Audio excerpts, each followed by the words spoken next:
Olá, caríssimos. Meu nome é Rafael, sou professor de História. E hoje a gente aqui vai tratar de uma matéria muito interessante que é a pré-história.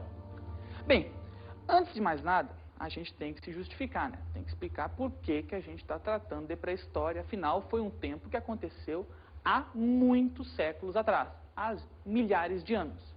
Bem, a pré-história é importante basicamente por dois motivos. O primeiro motivo é que na pré-história nós vamos ter a configuração, a formação daquilo que vai ser a nossa espécie, o homem. Isto é, nós nos formamos biologicamente, culturalmente, num período. As características que você, seu pai, seus amigos, a humanidade toda tem, ocorre nesse momento. Portanto, a pré-história é importante como o momento em que a humanidade surge, para entender a sua formação. Agora, a pré-história também é importante, fundamental, porque é ali que começam as primeiras sociedades. A primeira vez em que o homem deixa de ser um animal qualquer e passa a ser um animal que domina a natureza, se organiza em sociedade, em suma, quando toda a nossa história começa. Bem, mas todo começo tem o seu início. Pode ser meio óbvio, mas é do início que nós vamos tratar. A pergunta que nós queremos responder é o seguinte, a partir de agora. Como podemos conhecer a pré-história? Não é algo muito simples, nem muito óbvio. Veja por quê. Vamos imaginar um exemplo. Como é que a física consegue chegar às suas leis? As famosas leis da física, leis do movimento, por exemplo. Ela observa os fenômenos, testa esses fenômenos em laboratório, vê as suas regularidades, traça princípios matemáticos disso. Eu sou da história, eu não entendo nada disso, hein, gente? Em suma, a partir daí, gera o seu conhecimento. Na história, o conhecimento não tem esse recurso da experimentação como na física, de forma alguma. Na história, o conhecimento que nós temos vem de um passado que deixou suas marcas. No caso da pré-história, esse passado que deixa as suas marcas é que nos dá a matéria-prima, o que nos lega o seu conhecimento. Isto é, para a gente entender a pré-história, é necessário pensar que o homem pré-histórico deixou vestígios, marcas daquela época. Esses vestígios, marcas que o homem pré-histórico deixou dessa época, se chamam artefatos. Isto é, são os instrumentos produzidos pela humanidade. Então, bem, os artefatos, que são as marcas do passado que nos chegam hoje, eles podem ser de vários tipos. Há artefatos que são instrumentos de pedra. O homem pré-histórico pegou lá, fez uma faca a partir de uma pedra, e isso sobra até hoje. Há artefatos que são, por exemplo, cerâmica. O homem pré-histórico fez um vaso de cerâmica para depositar os alimentos, e isso resistiu ao tempo e nos chega até hoje. Há outros artefatos, por exemplo, como instrumentos feitos de ossos. Esses instrumentos feitos de ossos de outros animais, eles foram utilizados pelo homem pré-histórico e nos chegam até hoje. Portanto, para entender a pré-história, é necessário entender que é um período no qual sabemos, através das marcas, dos artefatos, dos instrumentos, das coisas produzidas pelo homem da pré-história naquela época. Nós não temos um livro escrito, o Diário do Homem Pré-Histórico. Não, nós não temos registros certinhos daquilo porque não havia nem a escrita na época. Veja como faz tanto tempo. Por não haver a escrita e por só haver vestígios materiais, é que nós conhecemos a pré-história. Agora, para não ficar muito confuso, para tu achar que não tem nada a ver, que eu estou meio que viajando, que como assim a gente vai saber da pré-história através dos objetos de pedra que sobraram, é necessário a gente pensar um pouco do nosso conhecimento a respeito de um personagem tão conhecido que é o Indiana Jones. Você conhece o Indiana Jones? Você já ouviu falar em Indiana Jones? Já. Você sabe o que faz um arqueólogo? Procura coisas na terra. Lâmpada de Aladim, Ah, sei lá. As coisas de...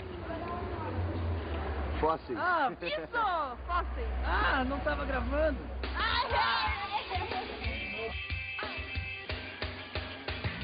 Você sabe quem é o Indiana Jones? Sei. Ele era arqueólogo? Ele o quê? Ah, é arqueólogo? É. Arqueólogo, então tá. Você sabe o que faz um arqueólogo? Sei lá o que faz arqueólogo. Ele vai atrás das coisas, Ou as procura e fica espanando terra assim no chão. Ele faz escavações para procurar fósseis. Tesouro? Tesouro é legal, né? Tipo múmia. Então, também. É. E acho que só. Como você viu, o Indiana Jones é um arqueólogo. A arqueologia é a ciência que estuda o passado, não a partir do que os livros escritos no passado disseram, os testemunhos escritos, nada disso. A arqueologia estuda o passado a partir dos vestígios materiais, dos objetos encontrados naquele tempo e que nos chegaram até hoje. O Indiana Jones é um arqueólogo. Ele encontra esses objetos. Vamos ver no filme.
Indy, encontramos uma pedra.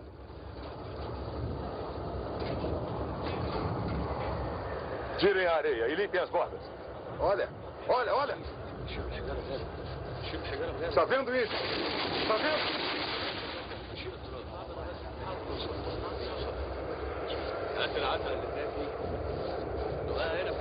Olha só. Olha. Está vendo? Tragam as barras de ferro. Como um time, rapaz.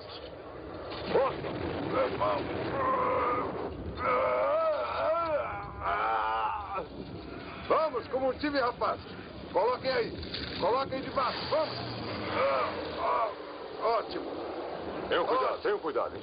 Ótimo. Vamos. Força. Devagar. Com cuidado, hein. Com cuidado.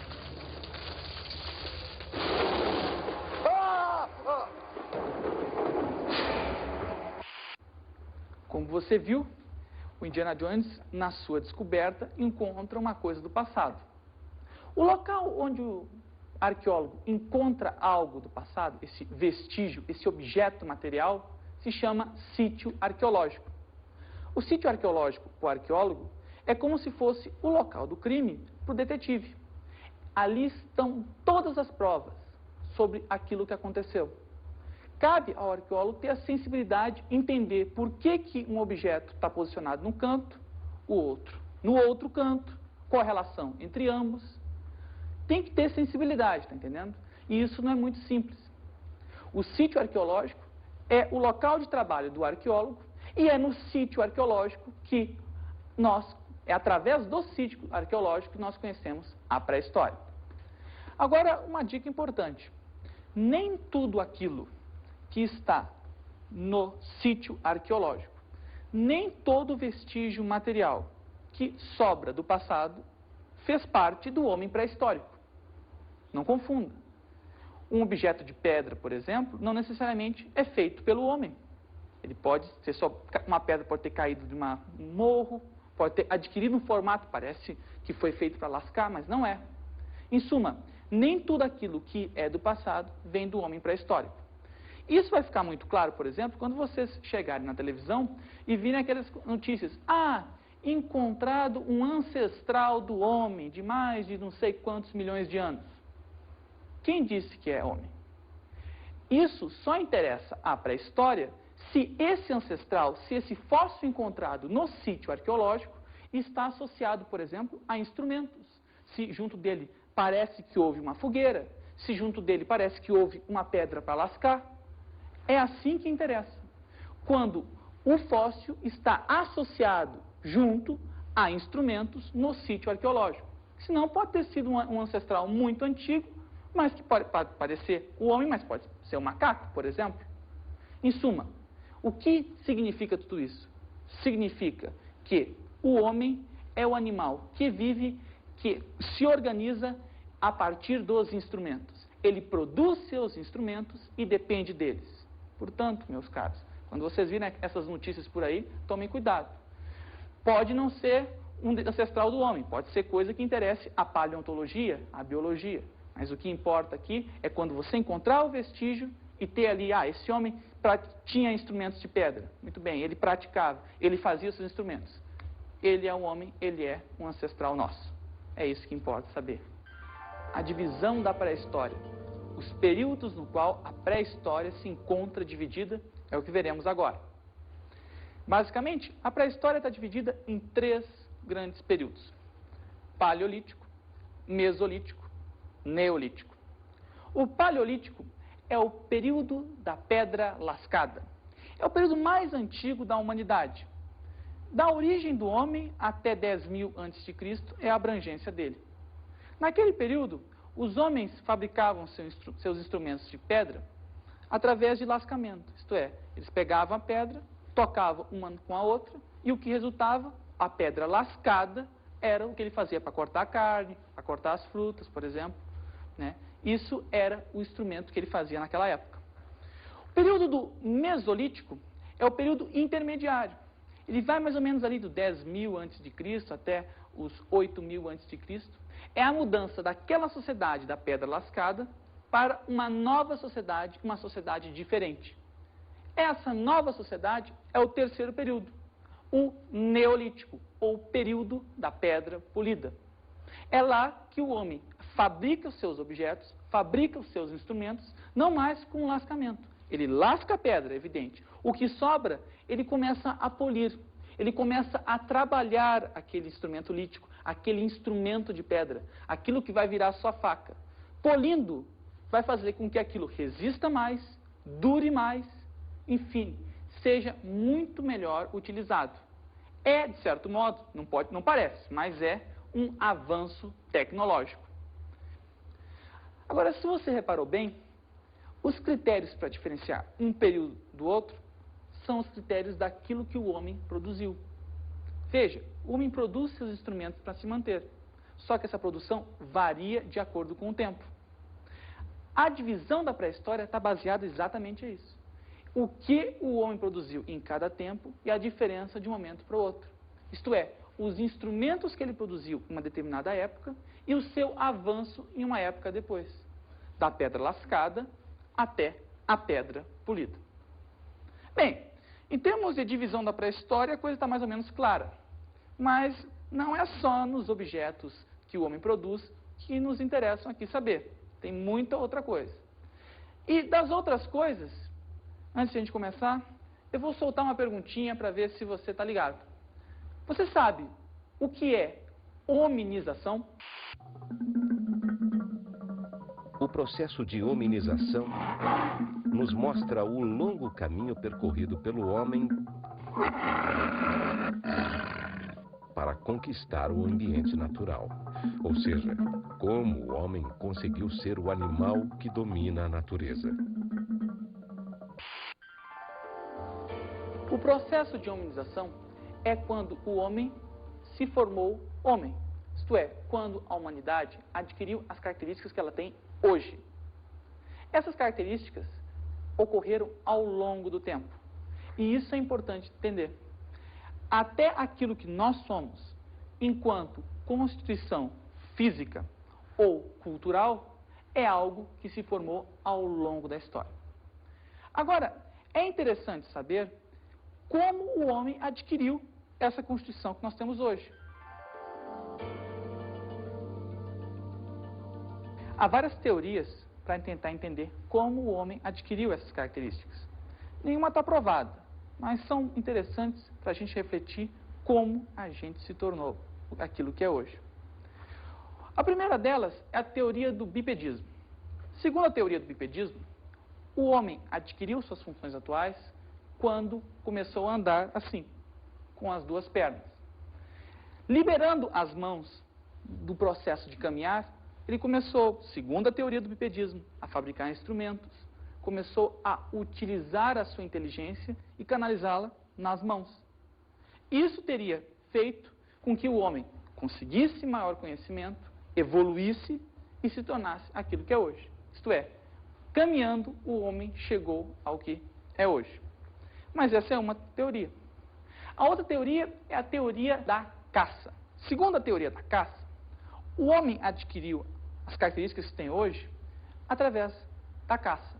Ao caçar os animais, o homem conseguiu se organizar melhor, sim, porque a caçada não é fácil. Ele precisa contar com a ajuda de outro homem. Ele passou a produzir instrumentos para conseguir matar, pegar esses animais. Portanto, ele teria desenvolvido a inteligência. Em suma, a teoria da caça diz que, pelo homem ter sido um caçador, ele conseguiu conquistar, evoluir, aprimorar. Em suma, a humanidade teria surgido muito por essa característica. Uma outra teoria é a teoria da cerebralização. De acordo com essa teoria, a humanidade teria adquirido as características devido a mutações.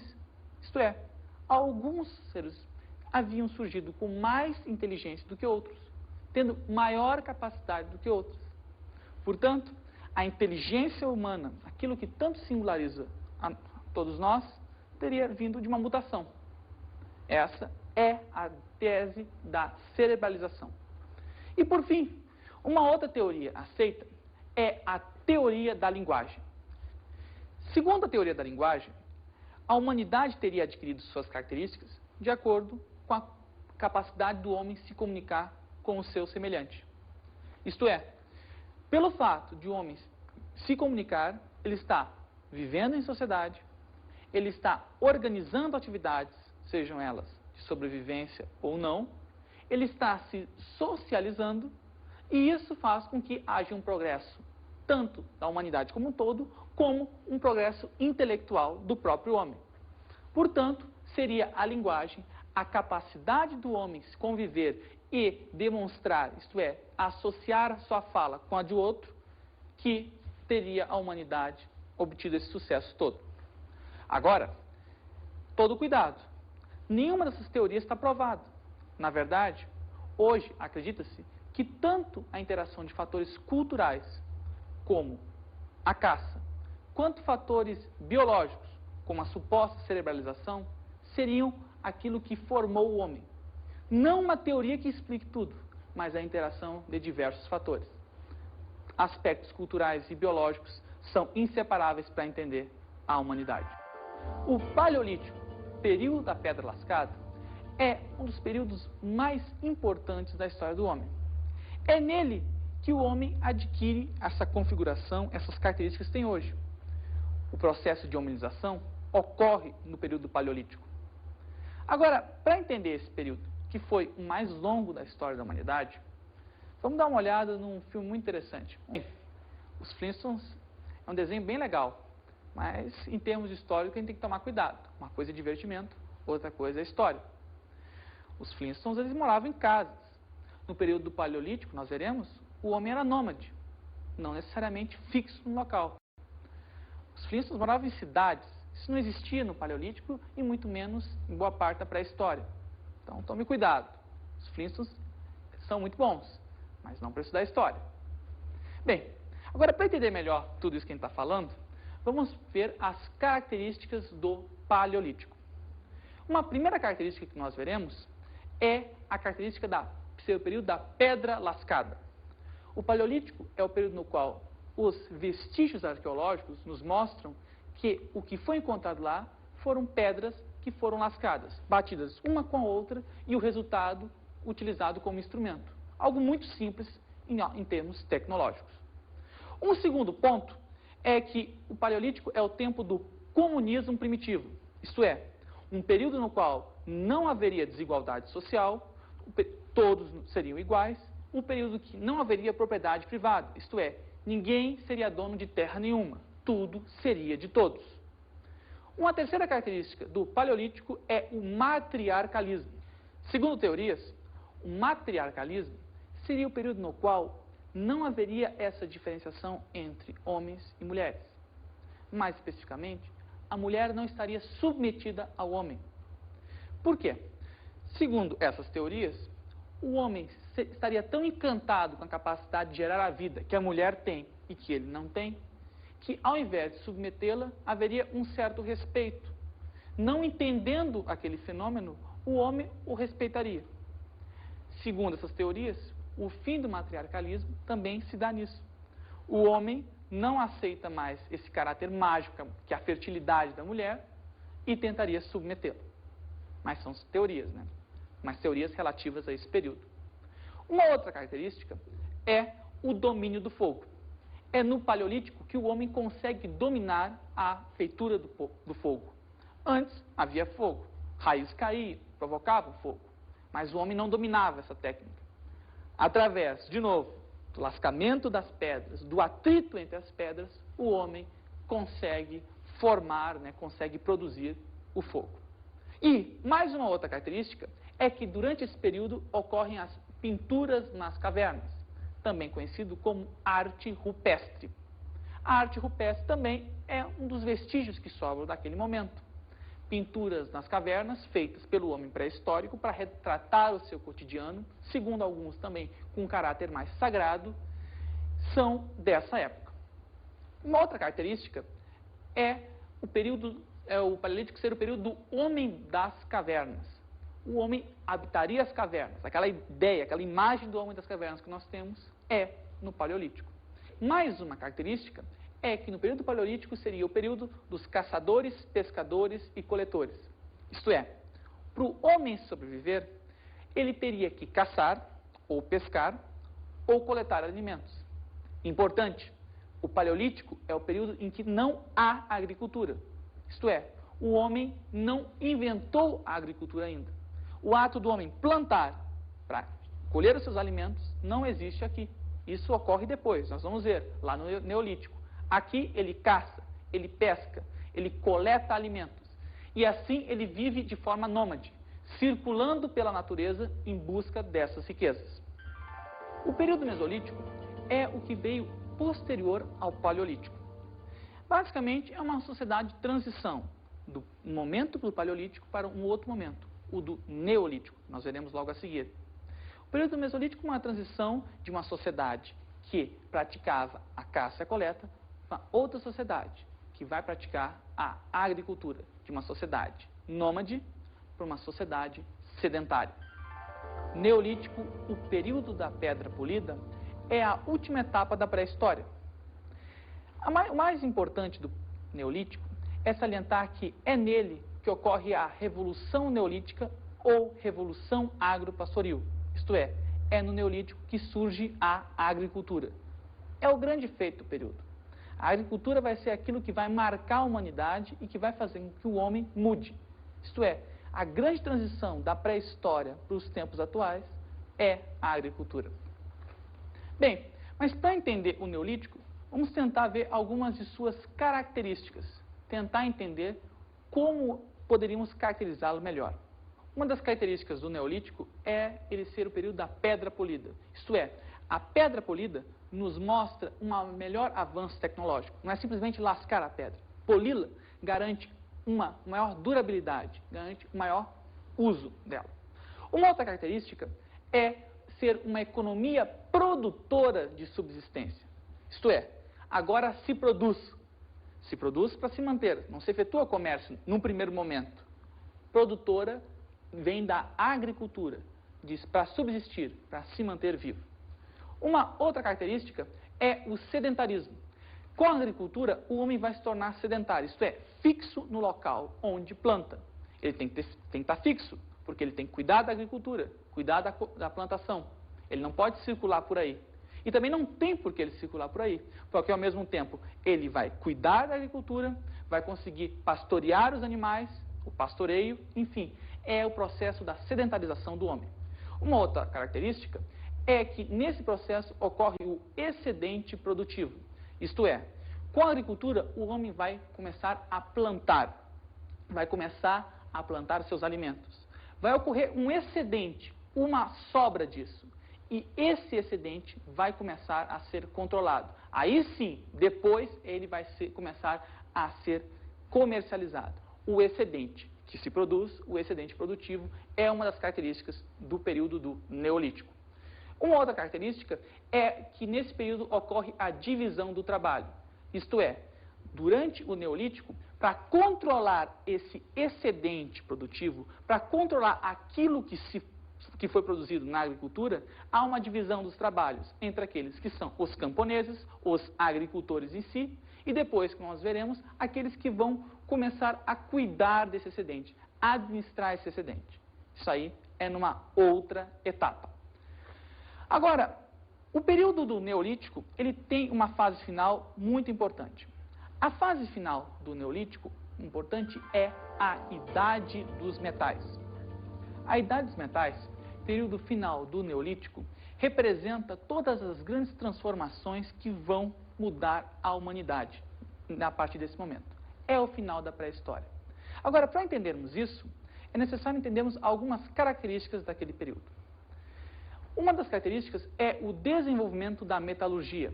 Na Idade dos Metais, como o próprio nome diz, o homem começa a ter um maior domínio dos próprios metais. Cobre, bronze, ferro, uma maior tecnologia.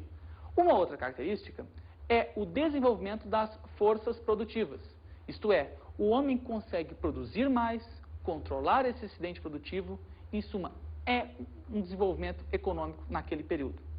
Um outro fator é a revolução urbana, isto é, a passagem das sociedades autossuficientes para as sociedades em que há uma diferença entre o campo e a cidade, no qual o campo depende da cidade. E, por fim, uma das últimas transformações do período da Idade dos Metais é a formação do Estado. Isto é, o surgimento da cidade, que está vinculada ao campo, vai formar as primeiras civilizações, que são as civilizações do Crescente Fértil, Mesopotâmia, Egito e assim por diante.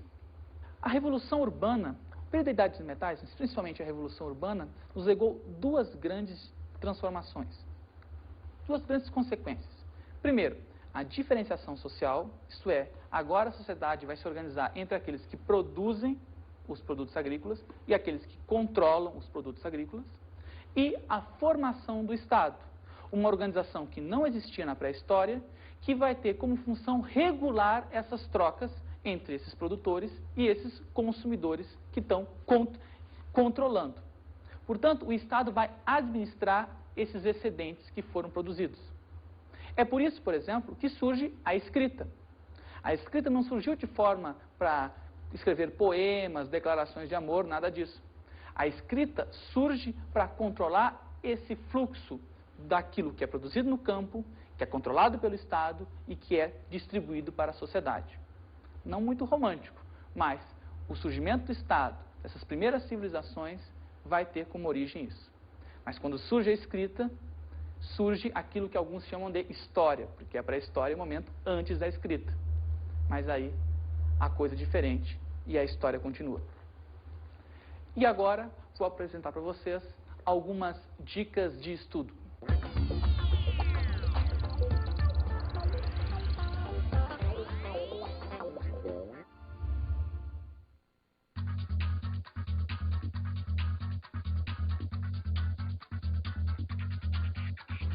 Caríssimos, a minha dica de estudo de hoje, essa aula de pré-história, podia ser muitas coisas, mas uma coisa que vai complementar bastante, é o debate entre criacionismo e evolucionismo. Nós vimos no processo de humanização como o homem se formou naquilo que ele é. Agora, isso é algo visto do ponto de vista científico. Há, até os dias de hoje, um duelo entre duas correntes.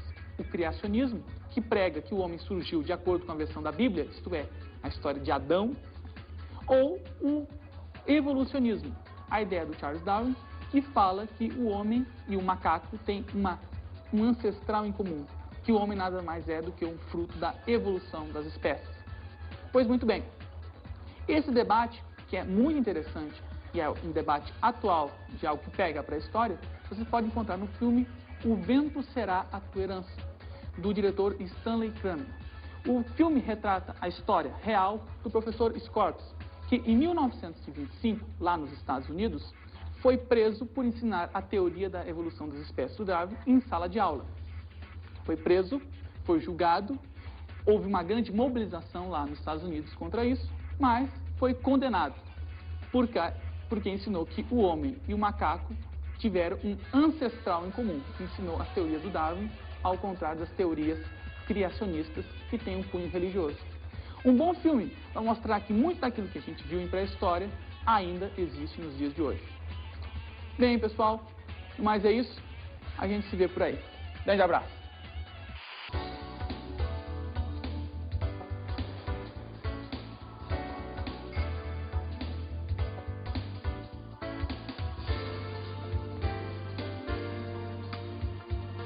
Na aula de hoje estudamos a pré-história. Falamos sobre o processo de hominização. O processo de hominização é quando o homem adquire as suas características atuais. Deixa de ser um animal como qualquer outro na natureza e passa a adquirir características especiais que o tornam, digamos assim, um animal que domina a natureza. Estudamos o período paleolítico.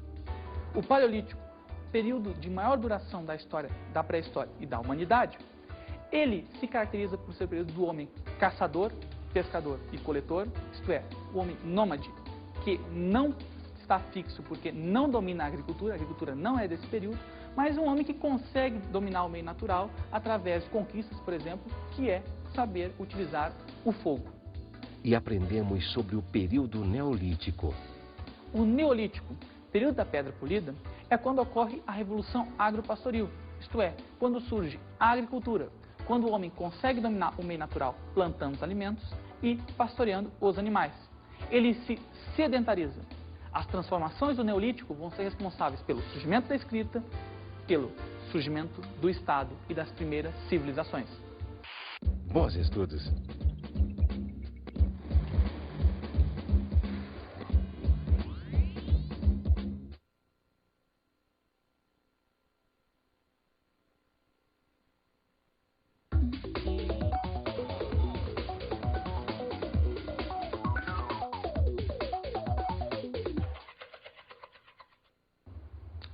Salve, caro professor, algumas recomendações, pelo menos pontos de vista meu, a respeito de como poderia ser tratada esta matéria.